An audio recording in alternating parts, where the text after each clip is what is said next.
98व्या अखिल भारतीय मराठी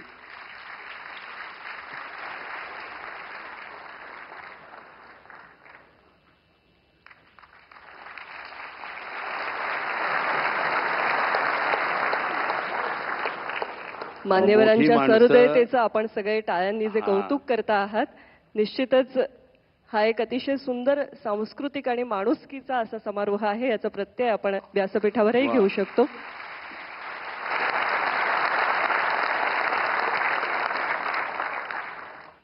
अठ्ठ्याण्णवाव्या साहित्य संमेलनाच्या अध्यक्षा डॉक्टर तारा भवाळकर, लोककला, लोकगीत, लोकसंस्कृती, जात्यावरच्या ओव्या, ग्रामीण स्त्रीच्या धारणा, महाभारत आणि रामायणाचं स्त्रियांमध्ये रुजलेलं बीज अभिजन वर्गासमोर आणणाऱ्या संशोधिका. नाट्यशास्त्र आणि संत साहित्याचा त्यांचा सखोल अभ्यास आहे. त्यांनी एकांकिका, ललित निबंध,